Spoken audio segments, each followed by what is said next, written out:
For 20 years, Selah's music has brought hope and healing while helping introduce hymns and timeless inspirational favorites to a new generation. Their signature anthems include You Raise Me Up and the #1 hit, You Amaze Us. Comprised of Todd Smith, Alan Hall, and Amy Perry, the group has 8 Dove Awards, and here they are today on Harvest. Could you believe it? Good to see you guys again. I think we've kind of connected over the years for a long time, but you guys have really been making an impact for 2 decades now. Just to start things off, what are some of your highlight moments over the 20-year career that you've had? Wow, I think singing at Carnegie Hall was a pretty amazing thing. We just sang last year, did a full concert at the Ryman Auditorium in Nashville, and Grand Ole Ole Opry. That's a Grand Ole Opry? Is that the same as the Grand Ole Opry? No, it's different. The Grand Ole Opry used to be at the Ryman, At the Ryman, that's right. originally, Yep, years yep, ago, yep. and then they've been, since like '74, they've been at this other building, but both places are just very historic, so Yeah. those were some pretty big highlights. And over the years, touching so many lives, playing churches and concert halls and large venues, small venues, I'm sure you've had, uncountable number of people say how your music has touched their hearts and lives. If you can think of maybe a story or two where you've really sensed the hand of God on the work that you do. One that sticks out for me, this was our second album, Press On, came out in 2001. Shortly after that, we got an email from a lady. She said she was actually planning to end her life. And she had her handful of pills ready to take them.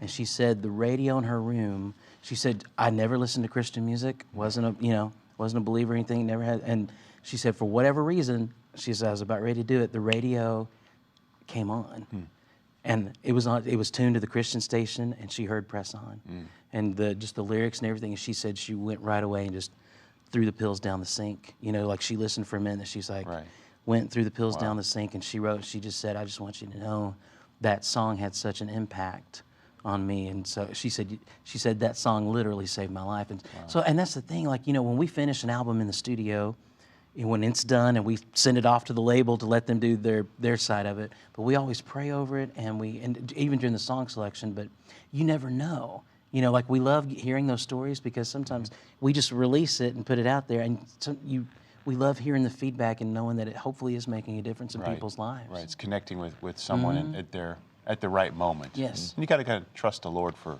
all of that. Right? Absolutely. So, new project just came out a couple weeks ago, Unbreakable. Tell us a little bit about that. Let's start with the title itself. Why the title?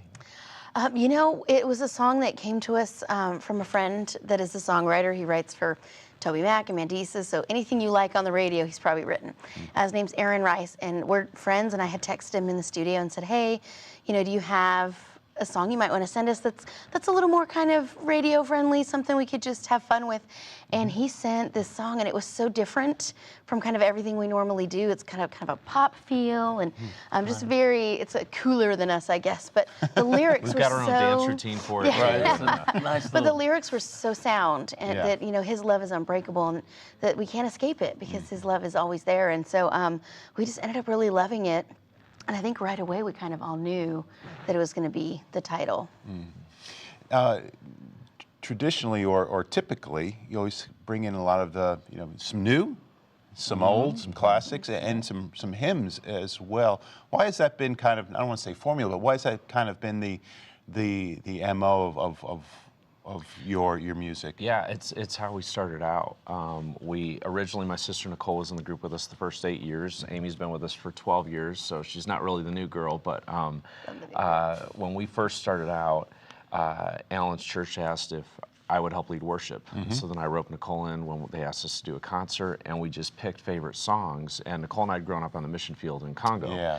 So we used to, on Sunday nights, gather around the piano, and Mom would play, and we would just sing one hymn after the other. So then when we started recording, we're like, well, let's do it as well. Let's do His Eyes on the Sparrow. And so that just kind of became a bedrock naturally for what we do. And for us, it's a great way to introduce to a younger generation, a lot of hymns that they may not be singing in church. Right, because they're so, the content is so rich, and the connection and the history and the theology is so sound, yeah. Absolutely. I Got Saved is the new single as well.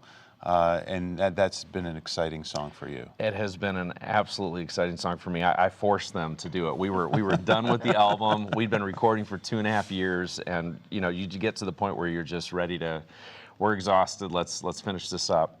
And my wife was at a women's retreat. She's an author. Her name's Angie Smith, and she was speaking, and the worship team was singing a song called "I Got Saved," and she heard it, and the next day, finished her talk and was supposed to drive an hour to get to the airport, but waited to record a video of it so that she could play it for me. Wow. And then immediately said, "Can you guys record this?" I'm like, "No, we're done." Well, she wouldn't send it to me. She said, "I'm going to play this for you when I get home." Played it for me, and immediately I knew we had to record it. And you had to convince these guys to I had to get on convince board. these two. We and probably should have just listened to it and we would have loved it, but it was kind of like Todd has the song he wants us to hear and we don't want to hear it. We don't want to hear it. Then when you finally listen, it's like, wait, yeah, we totally it's want to like, do this it's song. a great song, but we were just But, because this album took a little longer. Usually we go in, we have our list and it's pretty Right, straightforward. right. This one was done kind of in stages, over probably almost 3 years. Oh, my So word. it took longer than normal. So the first round had gone pretty fast, and then it was like, what about this song? What about this? And then of course, and then in the middle of that, we put out 2 extra little projects, and so, but those still take a lot of work, So, and but So it's that's a I mean, little 3-year investment to put out an album. Is that the longest or largest It's about the investment you put longest in one, for I an album? The think. longest. Yeah, we started real early on, right after we released You Amaze Us, which was our previous album, recording, and then there were just breaks, and then you'd find new songs. And with I Got Saved, one of the things that we're really excited about is we want people to share their testimonies, because when I first heard the song, it reminded me of when I accepted Jesus as a 5-year-old. And so we want people to, get on your phone and just in 1 to 3 minutes, record your testimony, your I Got Saved story, and then upload it to YouTube Very or cool. Facebook, and just do hashtag I Got Saved, Yeah. and then your name, and share how Jesus saved you, how you came to faith. That's pretty cool. I want to see that trending. We'd love to. We'd love to. That's pretty powerful, because there's nothing as powerful as the experiences we've had with Christ. Absolutely. Amy, is it Broken Ladders? As a song on the album that's especially significant to you. Why is that? Yeah, it came at the kind of towards the end as well, when we were just we don't know what songs we're going to be actually doing, and we ended up noticing that after we kind of had our done list, that every song was Todd, and so it was like, oh no, where's Amy on the album? And so, which we don't normally, we're normally better about it, but we But I just think it kind was of so spread out. It was so spread out that we didn't realize that all these great songs were just kind of all Todd. So. Our label guy kind of sent this song with an email that said, hey, I hope Amy likes it, but if she doesn't, don't make her sing it, kind of thing. And as soon as I heard it, man, it just broke me in half, because I've really dealt with my whole life just the weight struggle and back and forth, being made fun of for my weight, being ridiculed and put down for it. And so I just, carried a lot of low self-esteem. And then when I lost 80 pounds before I had my son. And then, you get pregnant, you gain it all back. Sure. And so then there's the struggle of I'm trying to do this thing I've never been able to successfully do my whole life and be a mom. And so I just really, my son is amazing. He just turned 5. And he's really independent and pretty disobedient. And so I just struggle as a mom, feeling like I'm failing him every day, and then I travel, and then I come home and my house is a wreck. And so I feel like I have to make it better and, have the perfect clean house and cook and shop and do all the things that I like to do as a homemaker. And so I tend to kind of create this invisible standard that I can't live up to. And so I just was constantly feeling like a failure. And this song came along and just reminded me that no one asked me to do anything. No one asked me to be complete. No one asked me to stand on my own and do everything in my own strength. All God wants is our heart. And if we'll just lay that at his feet, he'll do the work. And so every time I sing it, I just am reminded that I don't have to keep striving to be enough, because I'm enough for God. Wonderful. Man, that's powerful. And that's what I like about you guys. The music is real.